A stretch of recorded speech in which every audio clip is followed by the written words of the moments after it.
Welcome everybody to sequence practice number 2. I'm your host, Jeff Swan, Chief Playmaker at RevUp Sales.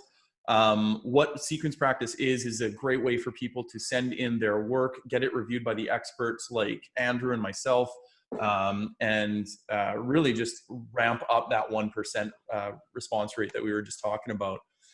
The reason we do it is, well, at RevUp Sales, our mission is actually to ramp up that 1%, to just get better emails, better calls, more thoughtful and relevant and human outreach from salespeople. And we really believe in scaling human. It's just scaling the human approach to sales. So sequence practice is our way of giving back and giving the community something to look at to understand best practices.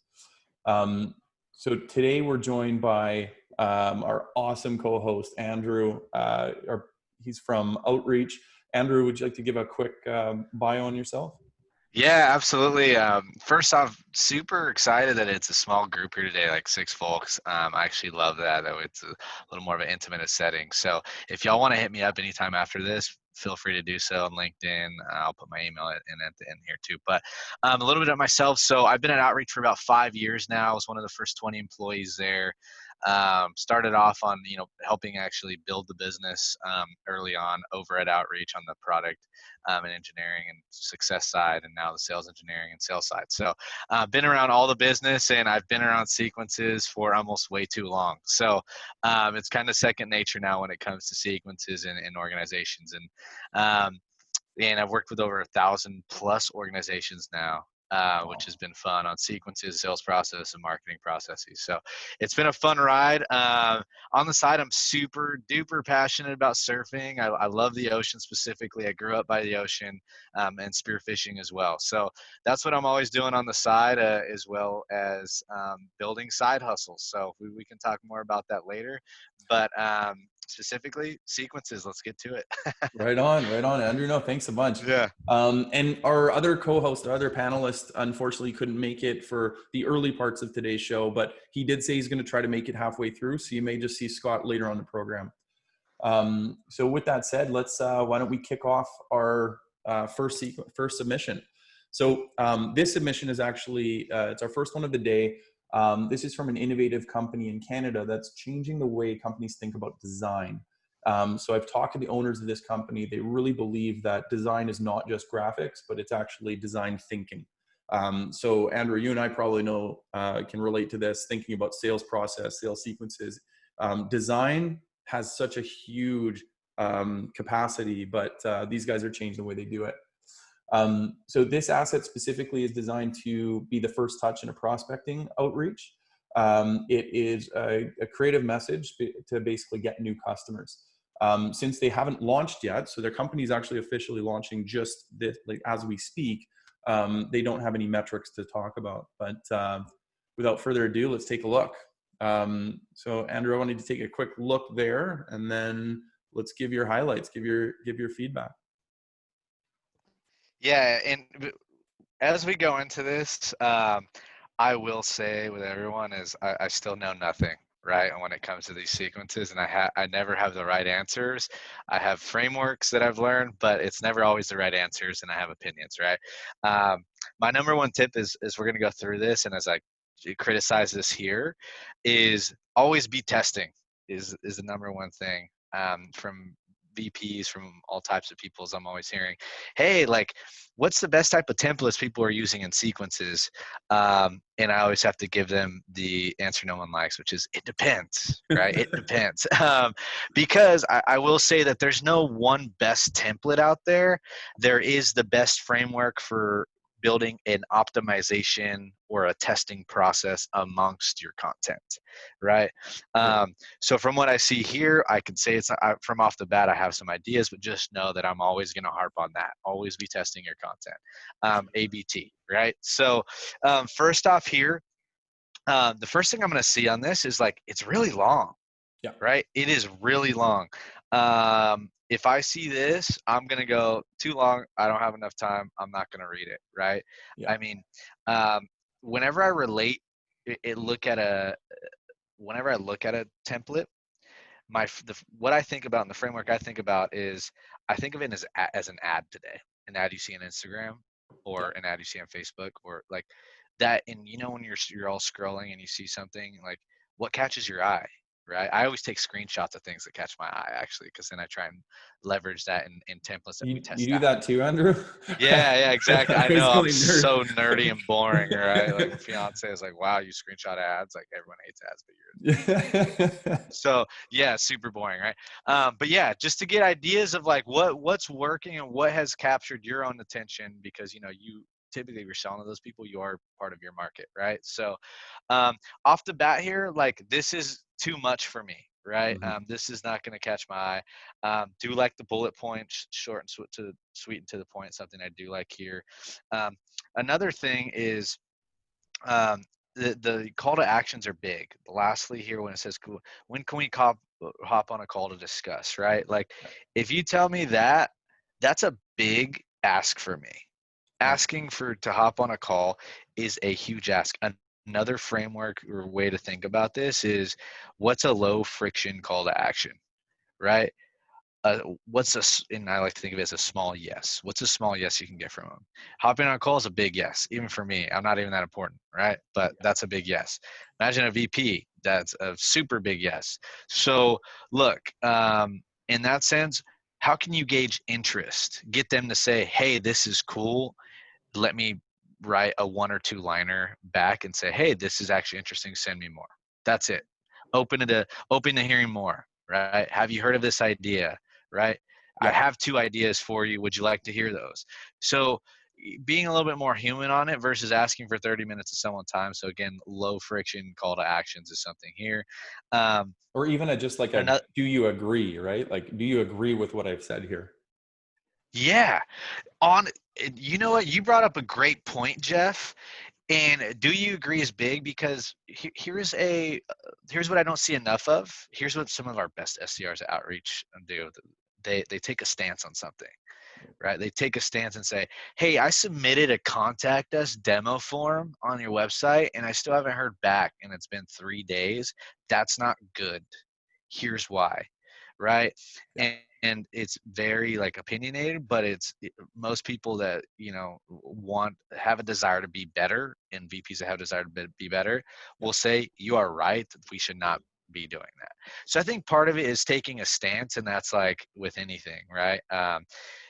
One copywriter that I was studying a few months ago, and I read copywriting books too, right? I'm so boring.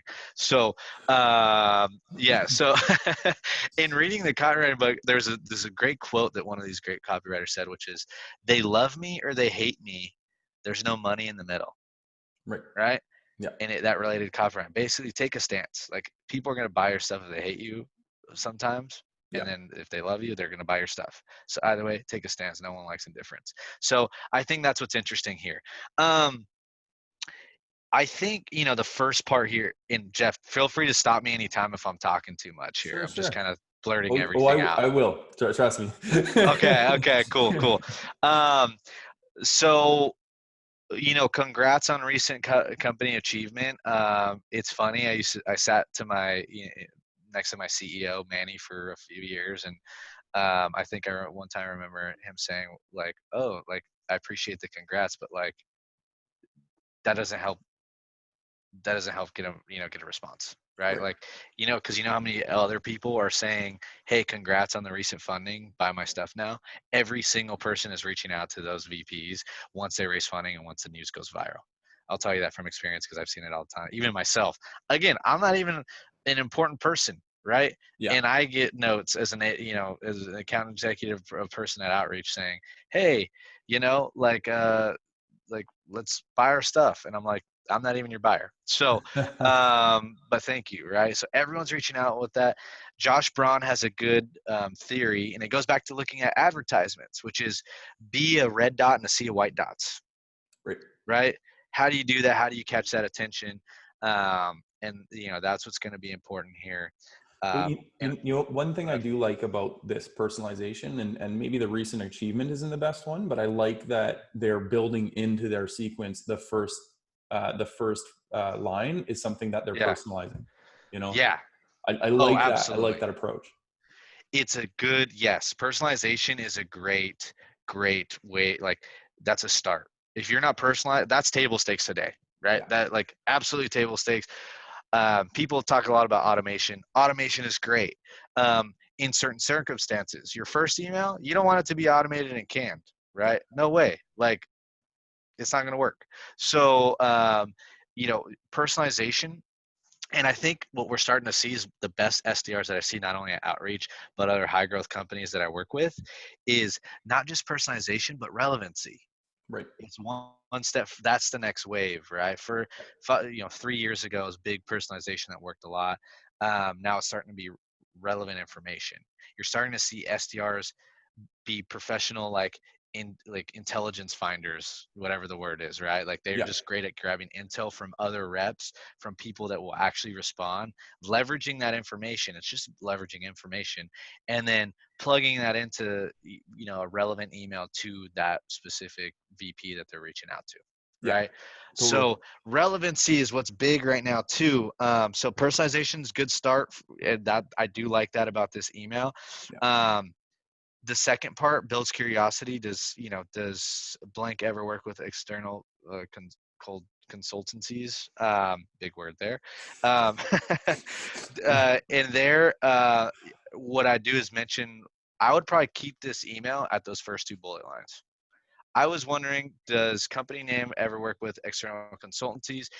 Because other similar consultancies or other companies like yours, I'm noticing are doing X, Y, and Z, Right. right? Right. Give a little bit of color of like a little bit of FOMO, right? Like, hey, we've got something here that you're not doing, and I just want to let you know about it. And I like the word that you use there, because. Because is such an amazing word. I worked with an occupational psychologist at one point where he was saying that when you're dealing with a resistant person, somebody who's resisting what you're saying, just by using the word because gets you that much further as far as getting the response from them. So even just using that word right there takes down some walls and says, okay, that's why Andrew's telling me this thing, right? At 100%. And like, in Megan actually made another great point in the comments here. Like, why would a prospect spend 15 minutes with you when you haven't proven them you spent 15 minutes trying to learn that you could solve their problems, right? Yeah, Well said, Megan. it's so funny. It's so true. Like, um, you know, it, and there's a lot to this, right? Like, it takes time to find relevant information on companies, right? Yeah. So if SDRs have, they're not able to cover all of their accounts, and this is going more into the SDR function, but like comes down to focus, right? Pick 10 a week, Yeah. focus on those 10, get that info and get those 10, right? That's what some of my best SDRs do. They're not so worried about the 100 that they have assigned. They're worried about the 10 of their favorites of that week, and they just go 100% into those 10, talk to reps, find that relevant information, and then plug that in around the company to create some momentum. And on that note, I mean, if you're only focusing on 10, that's such a different world than it was, a few years ago Mm-hmm. when people were just trying to say, okay, get 500 a week and get all the numbers so that we can get a response rate. But when you're focusing on 10, I mean, you're talking quality over quantity, 100%. Mm-hmm. Yeah, absolutely. It's funny how that works, right? I feel like it teeter-totters between quality, quantity, quality, quantity, quality, quantity. And it's just so interesting. Right now, it has to be quality. But here's the thing with quality is you have to send things in quantity in order to understand what quality looks like, right? Right. Hence, why I say always be testing in order to get good testing results. Yeah. When A/B testing your templates, always be testing your templates. You need to have quality. You need to have quantity to do that. So just an idea there, and I know we're getting philosophical here, but there's always marketers love getting into this argument as well, right? Like, is it a quantity versus quality play on content? Copywriting is content too. It's the same thing, right? Sales, it's the same thing with these sequences. It's both, right? You need quantity in order to have quality to understand what resonates with different personas, with different people.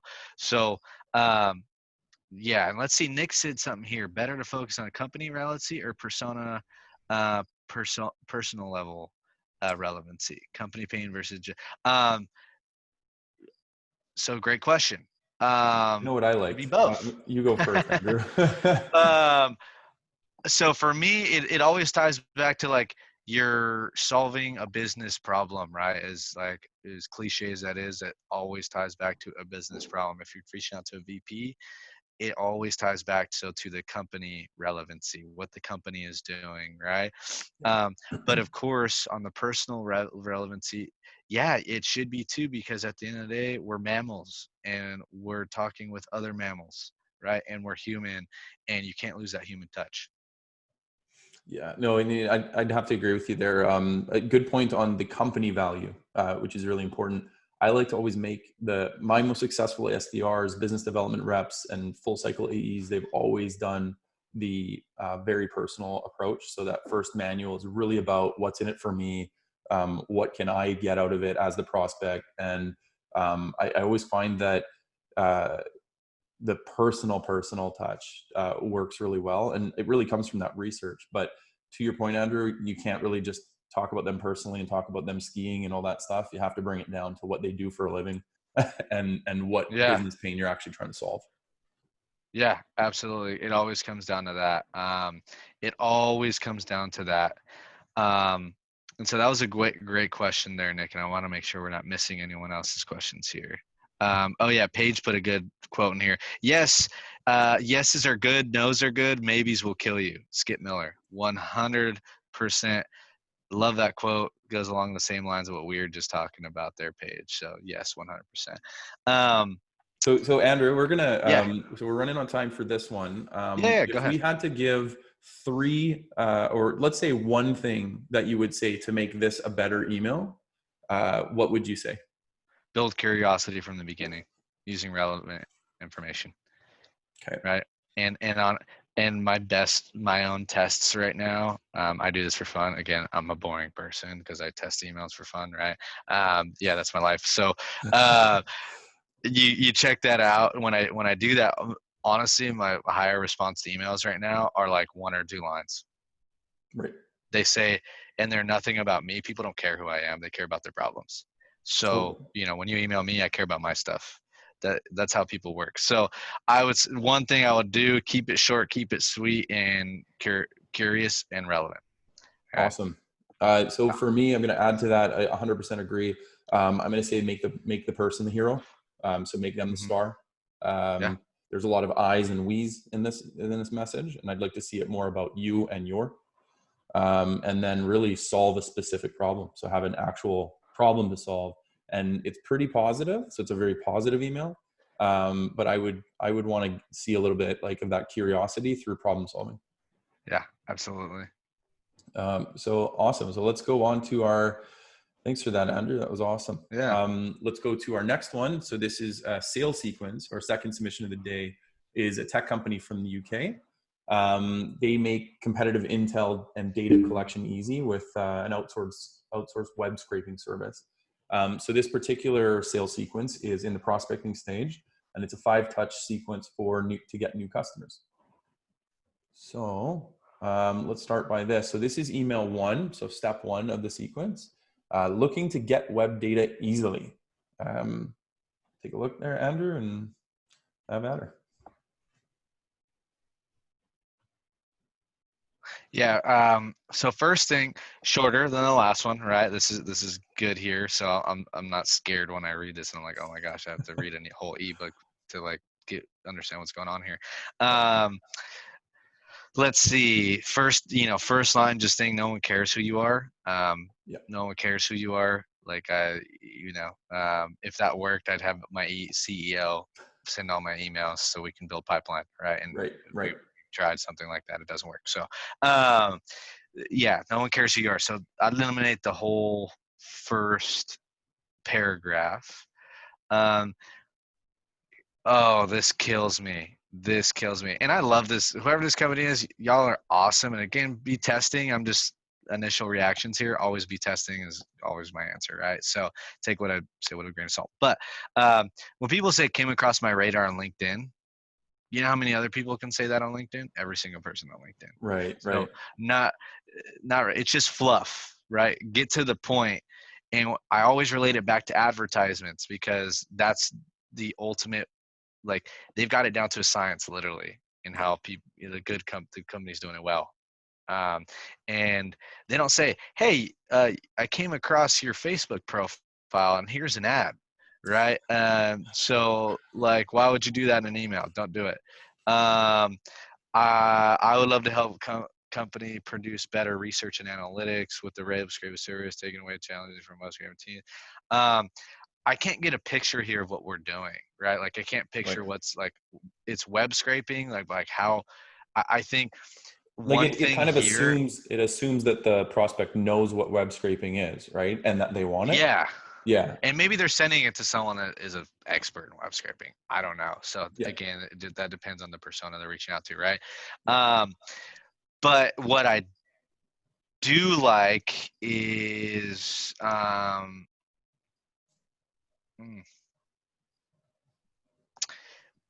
they did try and explain what they do. That's great. I think before what we do, like, again, building curiosity.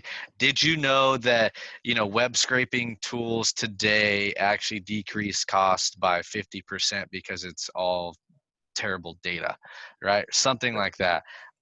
We help solve that. Here's what we do. Boom.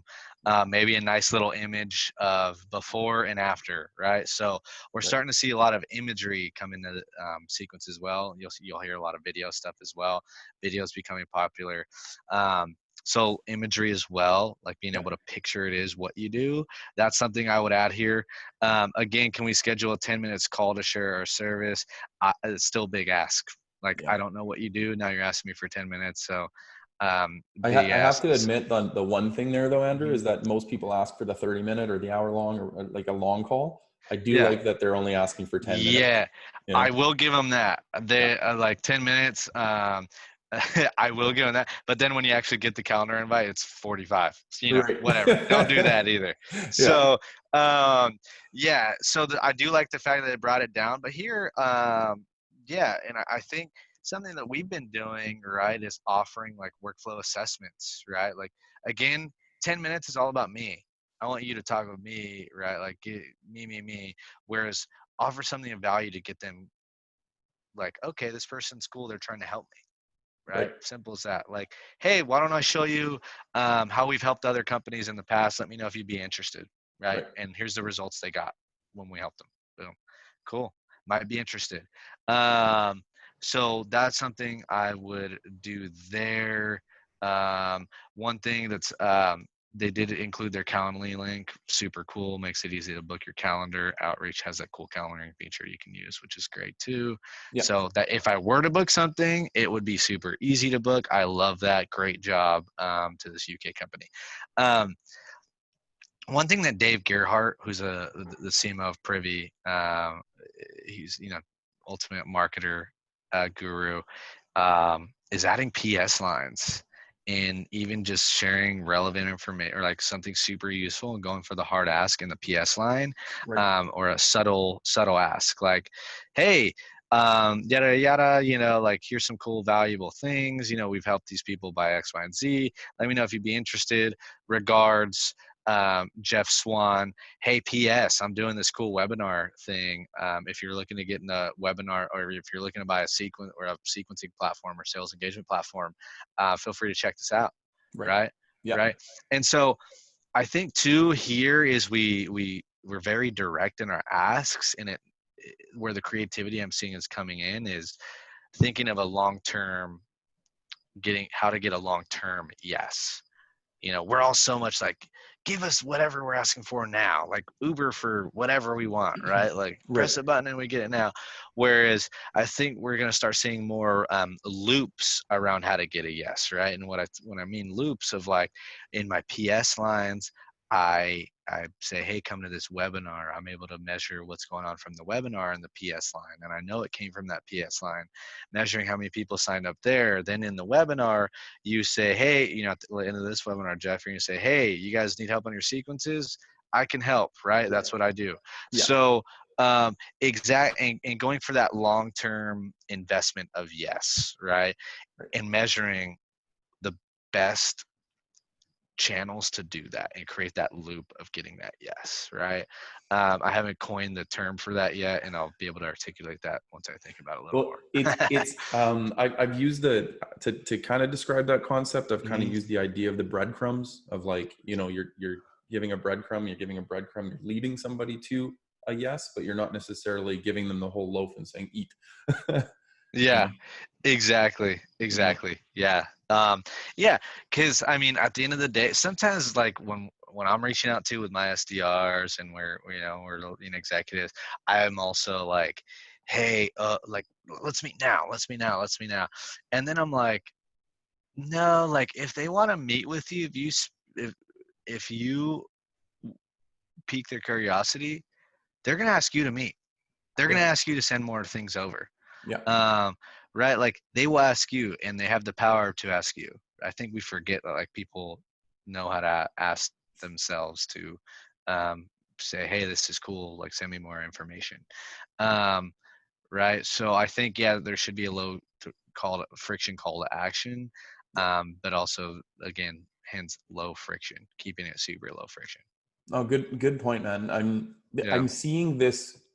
As I've had my career, I've kind of straddled sales and marketing my whole career. So I've been kind of seeing the difference in the way sales approaches sequences versus marketing. And marketing is all about the long play of like, add a bit of content, add a bit of value, teach something, and kind of go. And sales has always been about that. You want to buy from now, Hmm. right? And Yeah. now you're seeing the evolution of sales being closer to this way and the evolution of marketing being closer to this way, where we're getting more actionable stuff from marketing and we're getting more value driven stuff from sales. So we're kind of just getting into that perfect world where suddenly things are actually becoming relevant, timely, value, and at your pace, which is pretty amazing if you ask me. Yeah, no, absolutely. Yeah.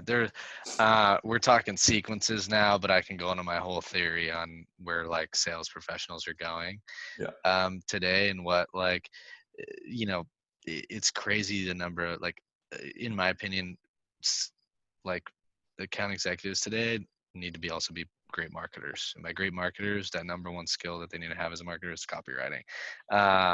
Again, um, so I feel very strongly about that in the sense that like think of like B2C marketing, right? Like when Yeah. you buy something off of Instagram, you've probably bought it because some person you're following used the product before.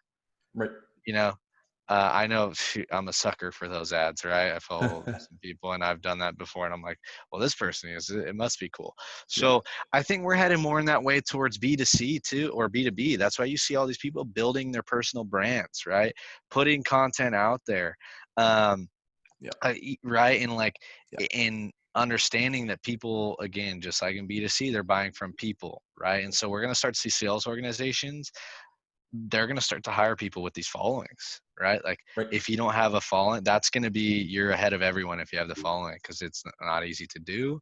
Mm-hmm. It takes a lot of work, and you have a large voice, right? Where it's on LinkedIn. You guys have all probably seen blue-haired Sam Nelson on LinkedIn famous, right? Outreach folk.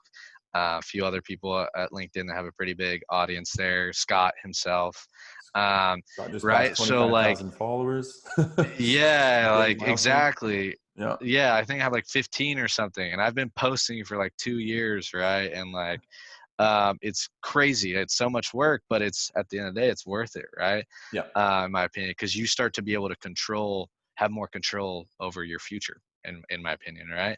Totally. Like, you have, I think what we'll start to see is you can leverage that in getting an organization, because you have that voice, because you have a higher reach, right? Because things are moving more towards these soft approaches, these nurturing approaches, these breadcrumb approaches, where if I'm posting on LinkedIn, I'm just leaving little breadcrumbs to all the people that are in my network that I'm selling to. Yeah. So a little off topic there. I know we're talking content and copywriting today, but All good. we All can do good. something else on that. So Andrew, we have Yeah. five messages. So why don't we, because we're running short on time now, why don't Yeah, let's we do it. do one thing that you like about this and one thing that you would change? 100%. One thing I like, it's short. it does make it easy for me to book, right? Don't make me think. If it's easy, it's a call out. It's making me easy to book if I were to do so. The subject line is actually pretty good, I think. Looking to get web data easily. If I knew what that was and I'm the right persona for it, sure.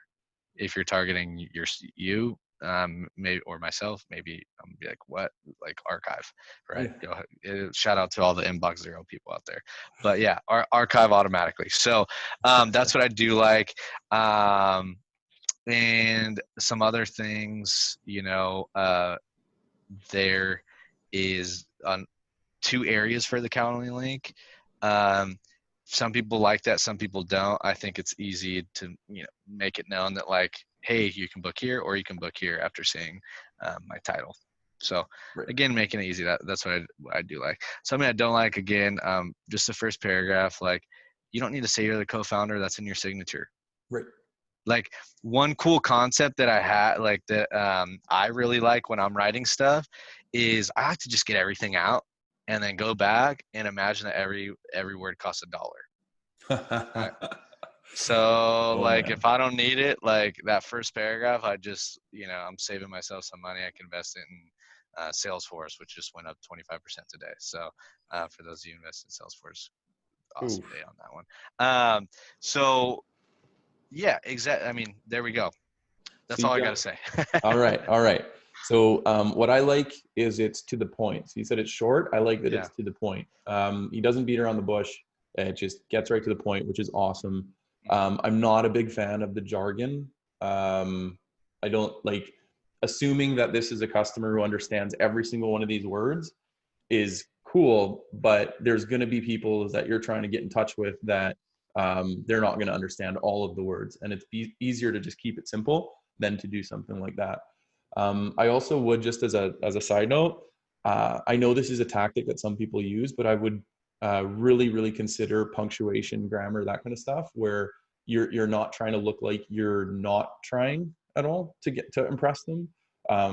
There's some different approaches there, but like I really would like to see some proper punctuation and that, because there are definitely a large portion of customers that just aren't going to like that. Yeah, absolutely. 100%. Yep. For sure. Okay, so next one. So we're going to go real quick through this one. So first thing, take a second, Andrew, read it, and one thing you like and one thing you'd change about these guys. Hope you're doing well. Just eliminate that. Again, use the dollar rule. Each word costs $1 once you click send. Want to follow up on. Again, this is just something I'll start with something I do like. Short and sweet, right? Cool, Yep. not a whole paragraph. Something I don't like is that whole email can probably be put into one sentence. Hey, I sent you that last email. I spent some time personalizing it to figure out what I thought was relevant. Um, in addition to what I said above, I have 2 more ideas around XYZ that I'd like to share with you. Let me know if you're open to it. I spoke with a VP at X company some time ago, and they thought it was interesting. Boom. Done. Cool. Yeah. One email. So I think you could just break that down into like 1 or 2 sentences. Again, no hard ass. Please, like adding please, can you let me know? It just sounds desperate too, right? So that sounds desperate. I'd remove that. Now let's do step 3, day 3, connect on LinkedIn. Hi, it's put a face to the email.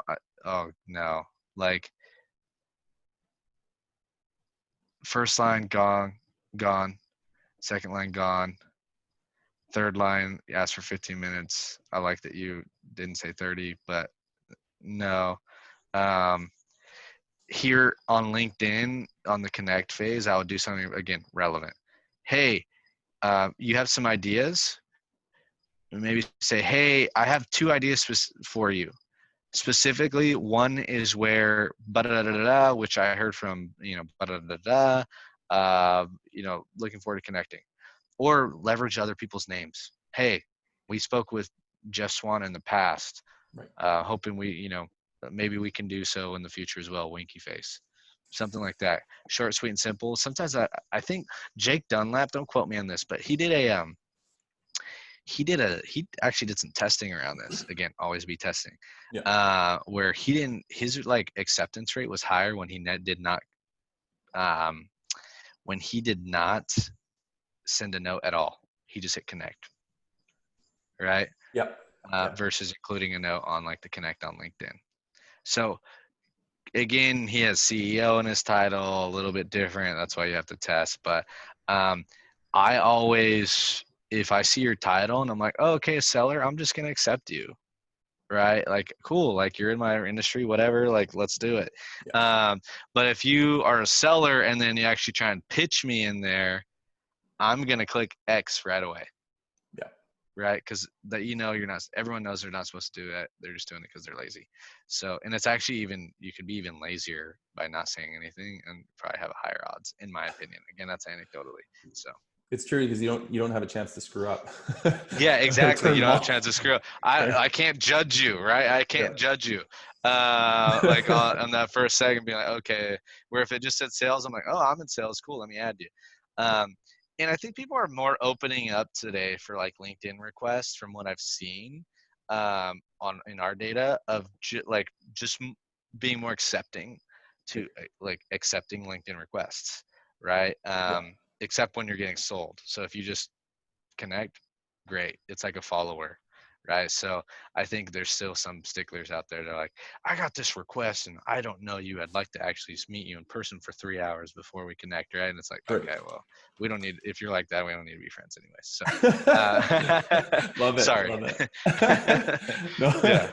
no, for sure. Well, the bottom line is that when you're looking at LinkedIn, either be completely entirely relevant, that word again, right? Or just don't do a note at all. Yeah, Is what I'm getting from exactly. And Paige, what's up, Paige? So yes, Morgan Egram has done testing and said he has a higher acceptance rate once blind connection rather than personalized message. Exactly, right? That is the one area, that is the one pass we all get to be lazy. In well, sending hey, anything to we all people. have our phones, and we know that on LinkedIn you could just click, oh, you added Andrew as your connection, add this person Yeah. too. Click. Everybody knows it. So it doesn't Yeah. even come across as lazy anymore. Yeah, exactly. And Paige says maybe because it builds more curiosity. I think so, right? Like it's like a follower, right? That's how people see it. And a lot of leaders are starting to get on using their LinkedIn profiles as a marketing mechanism, which they should, because it's like the amount of reach you get on posting on LinkedIn is crazy, right? So, 100%. in that they are starting to realize they should just add everyone. Right. So anyways, yeah, should we move on, Jeff? What do you think? Yeah. I want to make sure we have enough time here to review everything. Yeah, so I'm just gonna give a quick brief thing on this one, and then I'm gonna wrap up this sequence for us. One thing I do like about this, if I'm just gonna choose one thing, because you covered a lot of really good stuff, I'm gonna say that I really like the get adder here, is that they're going day 3 and they're doing the double touch. I'd like to see a phone touch in here, but we don't have that. But I like that they're following up in a couple of days. They're not letting it go cold. They're keeping top of mind, which I really enjoy. I dislike the idea that we're just kind of ignoring the what's in it for me. So again, it's about the person. Andrew, you had some great ideas to think about. There is like, how can you pique that curiosity? What can you give as part of value, and really make it about them, right? Absolutely. So that's that. What I'm going to do now is, why don't we say, if we had like key takeaways for 3 things for this entire sequence. You've seen a couple emails and some touches. Andrew, what would you say are like 3 things that you'd say about this sequence to make it better? These steps here, the sequence overall. The sequence overall. Oh, the sequence overall. Look, y'all, I'm going to go back to this. Always be testing your templates. Every single email you should be testing. Outreach makes it easy. Other sales engagement platforms make it easy. Outreach makes it the easiest, shameless plug, right? But yeah, always be testing your templates. That's the biggest piece I have. And because, you know, what I say is anecdotal sometimes, and just based on, you know, lots of experience with sequences and sales organizations, and working with them on this stuff. But um, overall, always be testing. Secondly, on this, um, more creative, right? Like I didn't see one creative thing in here. And it's obviously easier said than done, but creative is big. The number one thing you hear, again, using advertising as a framework to be like, is this going to catch attention? Because today it's a battle of attention, right? Like our sequence email sometimes can be ads, right? Like, because if you guys want to see something interesting, go look at a VP at your company and ask them if you can look at their inbox at 8 in the morning when they walk in the office, and at 5 p.m. after they've been in meetings all day.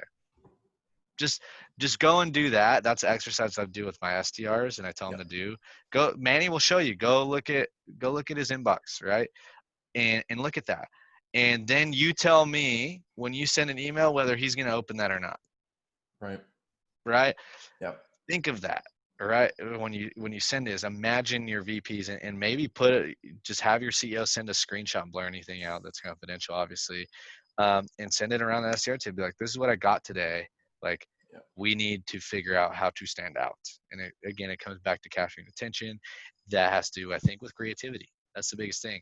So, if I were to hire someone today, as if I was a sales leader starting on a new organization, I was to hire someone on my sales team, the first hire I would make is a creative copywriter to help create my sequences. That's exactly what I do.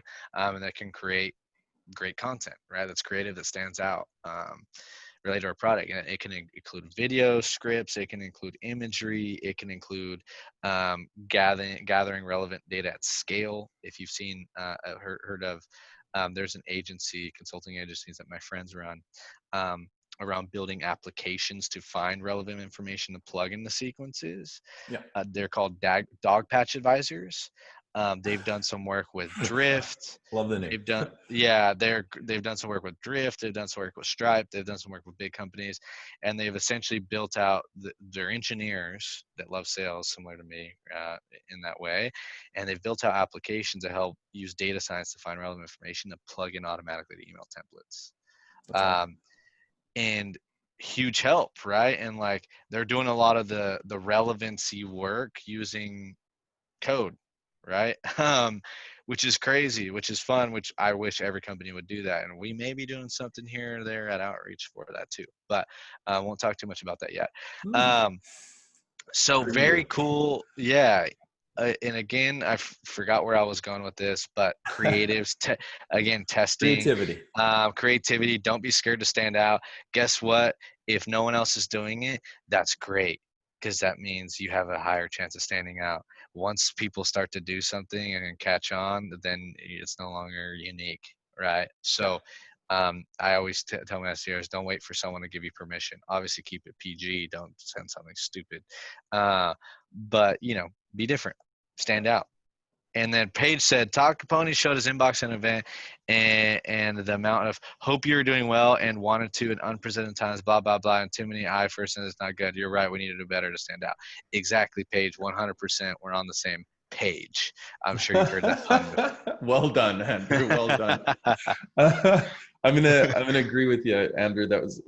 I really like the idea of the creativity. That's something that it's hard to even teach somebody creativity, but if you just think about it, there's exercise you can do to actually inspire that in your head, that kind of thing. But regardless, it's being creative about the touch. I love it. Another couple of things that I'd like to point out as well for this sequence specifically is I would like to exercise or showcase the expertise of the person sending the email. So if they're trying to talk about how to make it easy to scrape web, to get data from the web, I want to understand what the person talking to me is going to offer that I don't have already by a Google search, right? Like I want to see that they're giving me some value. They're adding value at each touch point. They're showing me expertise that I want to talk to them specifically, rather than maybe just try a different tool. And on the second note, I would like to say that I'd really like, even though what I just said was talk about showcasing your expertise, I'd also like to make the customer the star. So make them the star. What's in it for them, and really flip the whole thing here. Not around your outsourced services, but getting data and why it's such a challenge for you, and what we can do to make it better. Yeah, absolutely. So are you asking me that question, what we can do to make it better on the data side? No. I'm Oh, okay. Got it. sorry. That might have been confusing, Sorry. Andrew. Yeah, no. I spaced out there for a second. So all good.